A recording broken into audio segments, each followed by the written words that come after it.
Hello, welcome back to the Meters YouTube channel. Today I'm going to be showing you guys how I make a beef broth. So I'm going to be using my Ninja Foodie and I'm going to do the slow cook option. You could do pressure cook, doesn't really matter. I like to do the low and slow. Honestly, I would say anywhere between like 10 to 48 hours. It's really up to you how much time you have, how much extra food you have.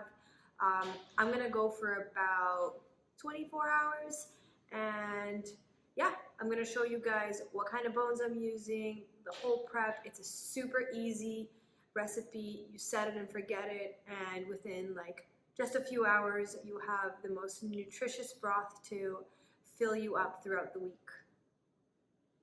I took a little bit of a break from making bone broth, but for the past 3 weeks now, I've made bone broth every week, and it's been a game changer. Just having that easy access to the broth in the fridge. If I'm a little bit lazy or I have a busy schedule, I take out the bone broth, crack an egg in there, maybe some shrimp. It's a very easy kind of base that you can diversify very quickly, and it doesn't take up a lot of your time and space, so you always kind of have it in the fridge as a backup. And also, it's extremely nutritious. I think bone broth, in my opinion, has been like a healing natural medicine for me. When I catch a cold or I feel like a little tingle in my throat, bone broth right away, no question about it, and by the next day, within 24 hours, I'm back to feeling 100%. Okay, so for a broth, you can really use any type of bone that you'd like. I've got a combination of these bones with some fat on them, a little bit of marrow hiding in there, and so that's two massive bones like that. They're about the size of my hand. And then underneath, I've got beef neck bones with a lot of meat on them. So I'm gonna do a little remix, a little combo here. It's not going to be a super jelly type of soup, just because I'm not using things like chicken feet, pork feet. Like, this is going to be more of like a watery broth, but I do have a little trick up my sleeve to really thicken up the broth each time you warm up a hot pot of soup. So don't worry if you don't have super gelatinous, is that how you pronounce it, bones. Anything will do. I like to have a combination of bones but with meat, because afterwards I literally hand pick all of the meat and all of like the tendons off the bone, and it's more than just a soup. It's like a full-blown meal. It really fills you up. Another thing that I want to mention, and this I learned through trial and error of making these bone broths, is that if you rinse your bones and your meat with some filtered water, if you have access to filtered water, nice clean water, if you rinse the blood off of your meat and your bones, you won't have this film that's going to rise to the top of your soup. So it yields a more clean, clear soup, and you don't have to kind of pick out the excess gunk at the top. And yes, I'm standing on my tippy toes because I don't have a stand for my phone, so I'm using like all of the little tips and tricks. So yeah, don't forget, rinse it off before you put it in your pot, your slow cooker, or your pressure cooker. So here I've got my Ninja Foodie. I've put the bones in and the meat with the bones, the neck bones, and I'm going to add water. And remember, the more bones, the more meat, the more bone marrow, the more flavor. So, and then the less water, the more flavor as well. So I'm going to add some water in there. I'm just going to add just a little bit more to cover the top of the rest of the bones. Okay, just a tad bit more. There we go. So that is just a little bit over 2 liters of water, and I'm gonna add some salt only. Some people add apple cider vinegar.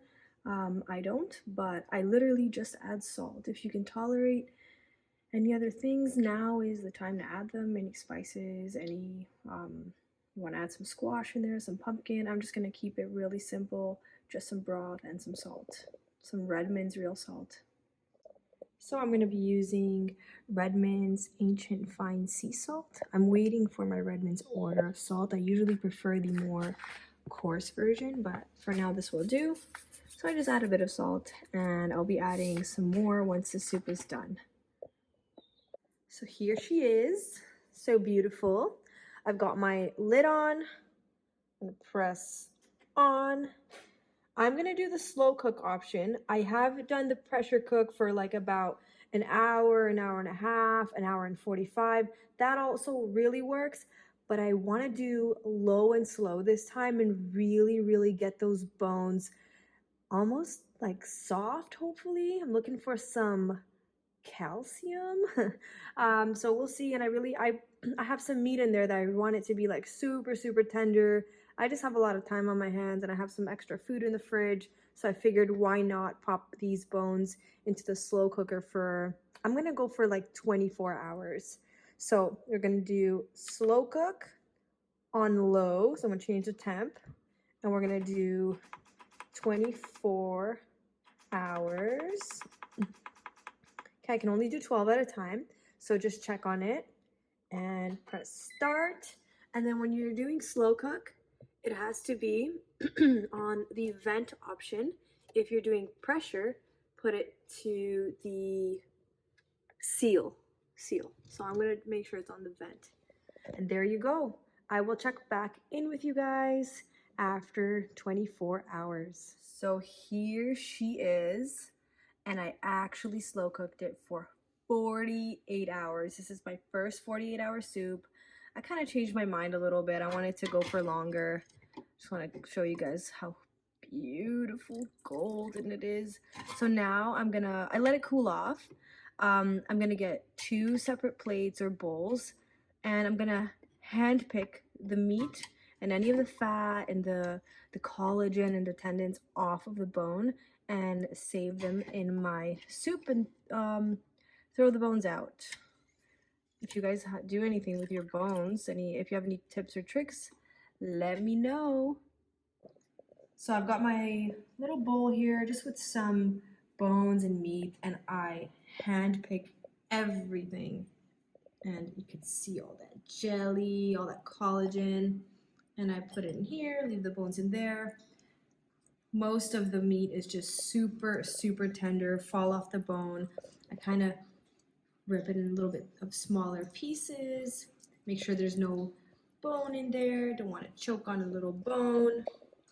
I used these beef neck bones, which had very little bones, and I used some bone marrow, so like the marrow fell off completely off of the marrow bone. So I don't have a lot of picking to do, but I've had made soups in the past where I've literally spent like half an hour picking the meat off of the bones, and it's a tedious process, but it'll make the experience of eating the soup so much more cleaner.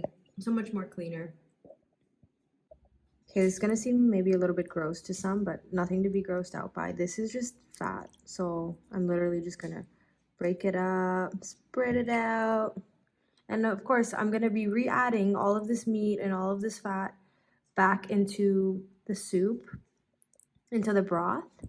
And guys, this the neck bones with the fat on them was extremely inexpensive. Sometimes my butcher gives it to me for free, and this is the most nutritious food that you can get. So it's also the least expensive. Just ask your butcher if he's got any extra bones, preferably grass-fed, grass-finished, and you are golden. You're good to go. All done. Empty bones. So I'm gonna transfer this back into a pot with my broth, and I'm gonna show you guys the trick to getting an even thicker broth. Now, as this is my first time slow cooking a broth for over 18 to 20 hours, I realized the consistency of it is much thicker anyways, but if you wanna add that extra oomph and you want some a little bit more nutrients in there, I will show you what to do. I just want to show you guys the finished product of the broth with all the meat inside. How good does that look? So what you want to do now is get a small pot to warm up some soup for yourself on the stove. So here we have our soup heating up on medium heat. We're actually pretty hungry, so as soon as this is ready, we're gonna finally get to enjoy it. So I have my secret ingredient here, 3 eggs. Sorry about that. You can use 3 eggs, you can use 4 eggs, you can use 1 egg. For 2 people, I find 3 to 4 eggs is pretty good. What you're gonna do, as soon as you see your soup start to kind of bubble up, you have to really pay attention. You're gonna crack a whole egg in there. I'm gonna show you how I do it. Okay, so it's kind of bubbling. I did turn down the heat just a little bit, and I'm gonna crack an egg in there. Don't worry about rushing this process. You kind of do want the egg to cook a little bit. Crack a second egg. And guys, you can crack as many eggs as you want in there, like I said. Another egg. And now, get a little spoonie and just kind of gently break the yolks. Not too much. It's really yummy when you're eating the soup and you find little magical large chunks of yolk. So like that, break it up, and then I turn the heat up just a bit and I let it just kind of cook a little bit more in there. So here is the final product. You can see the egg in there. The whites are cooked. Some of the yolks are, some aren't. So it's like super runny egg yolk. I love it. So I hope you guys enjoyed this recipe. Look at all that gelatinous meat and fat. So good. I hope you guys enjoyed this recipe. I'm going to actually be showing you guys what I do with my bone broth at the end of the week when I no longer want to drink it. I don't throw it out. I turn it into something else. So stay tuned for that and enjoy the other 2 videos on the screen. Have an awesome day, guys.